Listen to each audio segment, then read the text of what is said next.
पाकिस्तान में सारी सियासी जमातें ही इलेक्शन चाहती हैं, मगर कोई ऐसा इलेक्शन जो लेवल प्लेइंग फील्ड के बगैर होगा, जो रूल्स ऑफ द गेम जो है उसके तय करने के बगैर होगा, ऐसा इलेक्शन पाकिस्तान को इस्तेकाम नहीं दे सकता।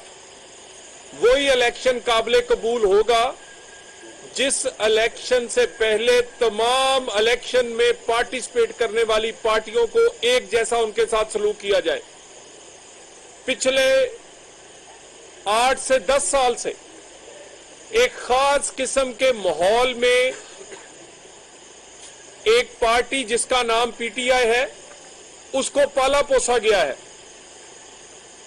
पार्टी को खास किस्म की सहूलतें दी गई हैं, खास किस्म की मोहब्बतें, लाडियां, सहूलतें उनको फराम की गई हैं। उनको सादक और अमीन से लेकर उनके तमाम गुनाहों पर पर्दा डालकर उनको जबरदस्ती हम पर मुसल्लत करने के लिए मुसल्लत किया गया। उनको वो तमाम सहूलतें, वो जब तक वो नाजायज सहूलतें, वो नाजायज सादक और अमीन के सर्टिफिकेट हो, या एक ऐसा माहौल के जिसमें वो कोई गुनाह करे, कोई धमकी दे, कोई गाली दे, कोई गोली चलाए, उसको पूछा ना जाए, वो जब तक सहूलतें वापस नहीं होंगी तब तक लेवल प्लेइंग फील्ड नहीं हो सकता। सिर्फ उसकी सहूलतें वापस नहीं, वो ज्यादतियों का अजाला भी होना चाहिए जो बाकी जमातों के साथ हुआ है। यानी आप बेटे से तनख्वाह ना लेने पर नाहिल कर दें और जो सारा तोशा खाना खा जाए, जो सारे के सारा रिंग रोड से लेकर लाहौर के मास्टर प्लान से लेकर पाकिस्तान की हर करप्शन और जिसकी घर के अंदर नाजायज औलाद हो उसको सादक और अमीन का सर्टिफिकेट दे दे। इस तरह तो इलेक्शन तस्लीम नहीं किया जा सकता। और ऐसा इलेक्शन कमीशन जिसको रोज धमकियां दी जाएं, जो अपनी धमकी का बदला ना ले सके, अपने आप को धमकाने वालों को कानून के कटहरे में ना ला सके, वो इलेक्शन कमीशन कैसे इलेक्शन फेयर एंड फ्री करवा सकता है? वो इलेक्शन कमीशन जो फॉरेन फंड, जो कि हजारों में, लाखों में नहीं, करोड़ों और अरबों में हो, उसका हिसाब ना ले सके, वो किस तरह पार्टियों के दरमियान इंसाफ कर सकता है? परसों फवाद चौधरी, उन्होंने धमकी दी।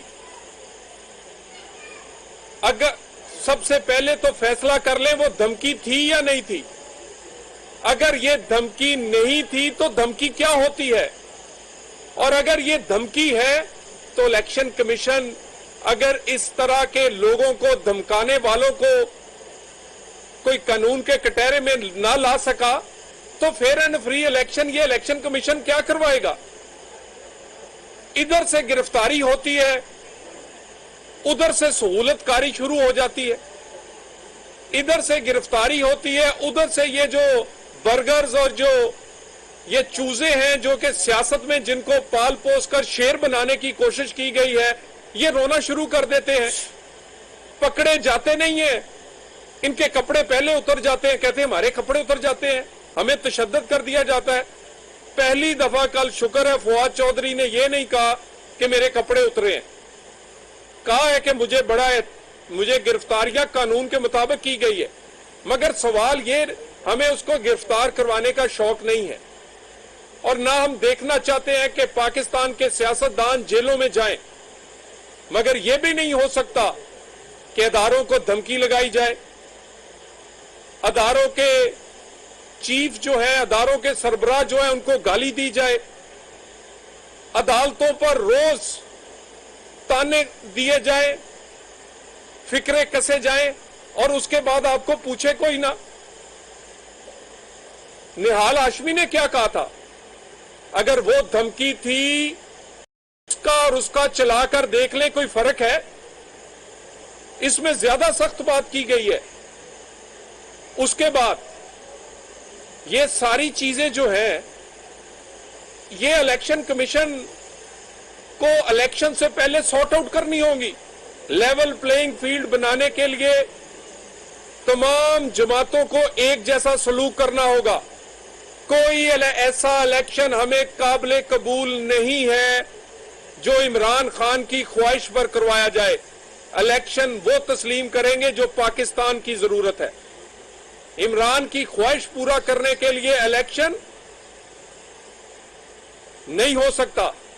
ऐसा इलेक्शन भी नहीं हो सकता जिसमें इमरान खान और उसकी जमात को खास किस्म की सहूलतें पहले से मुयस्सर हो।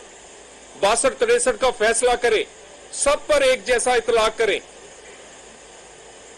किसी के पास नजायज दौलत है या नजायज बच्चे, वो 62-63 की अगर उस पर भी जद में ना आएगा तो 62-63 खत्म कर दें, फेंक दें उठाकर बाहर। इलेक्शन कमीशन 62-63 का तयन करे, तमाम जमातों को एक नजर से और एक क्राइटेरिया पर परखे, उसके बाद फेयर एंड फ्री इलेक्शन हो सकता है। और यहां पर बार बार कहा जाता है कि हमारे साथ बड़ा जुल्म हो गया है। 4 लोग आपके 2-2, 4-4 दिन भी गिरफ्तार नहीं रहे और उसको आप पर जुल्म याद आ गया है। हमें तो खुशी है, चले अल्लाह का शुक्र है, मीडिया को, पाकिस्तान के लोगों को याद तो आया होगा कि जुल्म क्या था। और जो आजकल जब इनकी गिरफ्तारी होती है, इनके घर छापा पड़ता है, इनको पकड़ा जाता है, तो याद आ जाता है कभी हमजा शहबाज भी 627 दिन, साद रफीक 462 दिन, नवाज शरीफ 374 दिन, कामरान माइकल 301 दिन, शाहद खकान अब्बासी 222 दिन, शहबाज शरीफ 207 दिन, ख्वाजा आसफ 176 दिन, मरियम नवाज 158, एहसन इकबाल 64 दिन, हनीफ अब्बासी 12 माह 1 साल, फुआद हसन फुआद 1.5 साल और अहमद और आहद चीमा 3 साल 36 महीने। इनमें से कोई एक आदमी निकाल दें कि उसका कोई कसूर निकला हो, कोई एक आदमी निकाल दें जिसने चीफ ऑफ आर्मी स्टाफ को सरेआम ट्विटर पर गाली दी हो, कोई एक आदमी निकाल दें जिसकी जेब में से 1 डेले की करप्शन निकली हो। 1 दिन, 2 दिन, 4 दिन नहीं, और ये जितने दिन मैंने गिनवाए हैं इसके अलावा 90 दिन का रिमांड। ओ, हमारी तो रिट सुनी नहीं जाती थी, यहां तो सुबह गिरफ्तार होते हैं, शाम को रहा हो जाते हैं। अभी गिरफ्तार बाद में होते हैं और इंसाफ का निजाम पहले हरकत में आ जाता है। बड़ी अच्छी बात है। हमारे दौर में तो लोग जेलों में गल सड़ जाते थे, कहते थे अभी हार्डशिप केस नहीं बना, अभी इतना बड़ा केस नहीं है कि सुना जाए। इंतजार किया जाता था कि कोई आदमी 2-2 साल अंदर रह जाए, उसके बाद उसका केस सुना जाए, फिर हार्डशिप केस बनता था, फिर कानून को कुछ उसकी आंखें खुलती थी। बिल्कुल हमें किसी को जमानत मिलने पर, अदालत लगने पर, इंसाफ मिलने पर कोई एतराज नहीं, मगर जो ज्यादतियां हमारे साथ हुई हैं उस पर भी माफी मांगी जाए, उसका भी इजाला किया जाए कि साकब निसार ने यह जुल्म किया है। पीटीआई वाले तो बड़े लकी लोग हैं कि जब चाहते हैं तो वो कहते हैं जी सो मोटो ले चीफ जस्टिस साहब, अदालतों को कहते हैं जी हमारे साथ इंसाफ करें। हमारे पास तो ये भी सहूलत नहीं थी, हमारे सामने तो साकब निसार था, वो तो उसको तो जज कहना भी तौहीन है। हम पुकारते किसको? हमारा तो रिमांड भी घंटों के नहीं, कई महीनों के हुआ करते थे। हमारी तो जमानतें भी दिनों में नहीं, घंटों में नहीं, मिनटों में नहीं, कई सालों बाद सुनी जाती थी। अगर जुल्म हमारे साथ किया गया है तो उसको बिल्कुल तस्लीम करें, उसका अजाला करें। और एक बात, ये नहीं हो सकता कि फुआद चौधरी हो या इमरान खान, यानी इमरान खान किसी जज को गाली दे तो उसको माफी, फवाद चौधरी धमकी दे तो उसको कुछ ना कहा जाए।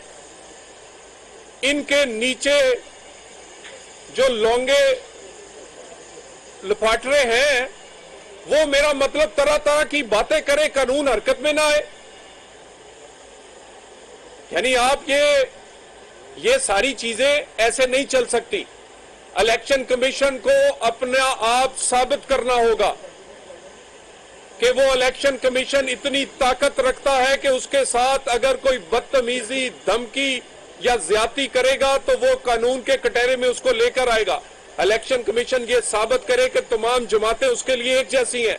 इलेक्शन कमीशन को साबित करना होगा कि 62-63 पाकिस्तान के इंतखाब लड़ने वाले तमाम सियासतदानों पर एक जैसी लगेंगी। इलेक्शन कमीशन को फॉरेन फंडिंग हो या 62-63 अपनी जिम्मेदारी पूरी करना होगी। ऐसे कैसे इंतखाब लड़ सकते हैं? और इनके मुकदमा 8-8 साल से पड़े हैं। फॉरेन फंडिंग साबित हो गई है। आज के दिन तक सजा किसी को भी नहीं। आज के दिन तक किसी को एक दिन की किसी ने जेल की यात्रा नहीं की। और तो और छोड़े, उनकी जेबों से फॉरेन फंडिंग, वो यहूदियों का, इसराइलियों का और भारतीयों के जो पैसे हैं वो भी नहीं निकलवाए जा सके। तो ये वाली जो इलेक्शन से पहले लेवल प्लेइंग फील्ड के लिए कानून का एक जैसा इतलाक तमाम जमातों पर करना पड़ेगा। नहीं तो ऐसा इलेक्शन पाकिस्तान के लिए नुकसान तो दे सकता है, पाकिस्तान को इस्तेकाम नहीं दे सकता। और पहले हिसाब होगा उन सहूलतों का जो कि पिछले 10 साल से पीटीआई को दी जाती रही हैं, उसके बाद इंतखाब होगा। हिसाब के बगैर इंतखाब हुआ तो लेवल प्लेइंग फील्ड नहीं होगी। एक जैसा कानून का इतलाक करने के बाद ये सब कुछ होना चाहिए। और बार बार इमरान खान कहते हैं मेरी हुकूमत अमेरिका ने गिरा दी, बाजवे ने गिरा दी, अब कहते हैं नकवी ने गिरा दी। ये थोड़े दिन बाद कहेंगे ये हुकूमत मेरी अख्तर लावा ने गिरा दी थी। यानी अब आप, यानी मोहसिन नकवी, हम कोई नाम नहीं दे सकते। खां साहब की मर्जी है, वो बुजदार लगा दें या डाकुए आला को मुसल्लत कर दें। यानी परवेज लाई कहते हैं मेरे अजीज कैसे निगरान वजीर आला बन सकता है? यानी तुम बन सकते हो, तुम्हारा बेटा क्राउन प्रिंस बन सकता है पंजाब का, और कहते हैं कि ये इस काबिल नहीं है। जिसको बेटियां दी जाती हैं उसको तो बड़ा परखा जाता है कि वो अच्छा इंसान हो। मोहसिन नकवी के घर परवेज लाई साहब आपकी बेटी है, आपने देखकर नहीं दी थी कि ये अच्छा है या बुरा है? ये आज आपको याद आ गया क्योंकि और कोई भी आए आपको अच्छा नहीं लगता? मोहसिन नकवी हो या पाकिस्तान की निगरान हुकूमतें या इलेक्शन कमीशन, हर एक के लिए कानून बराबर होना चाहिए। सहूलतकारी खत्म होनी चाहिए। नजायज सहूलतें जो कि दी गई हैं, जिनको भी दी गई हैं, वो वापस होनी चाहिए और उसका हिसाब होना चाहिए। उसके बाद इंतखाब होना चाहिए। ऐसा कोई इंतखाब जो इमरान की ख्वाहिश पर करवाया जाएगा, वो इमरान खान की ख्वाहिश तो पूरी कर सकता है, पाकिस्तान की जरूरत पूरी नहीं कर सकता। पाकिस्तान को इस्तेकाम चाहिए। इस्तेकाम फेयर एंड फ्री इलेक्शन से आएगा, ना कि मन मर्जी के और खान साहब की मर्जी के इलेक्शन से आएगा। बहुत शुक्रिया।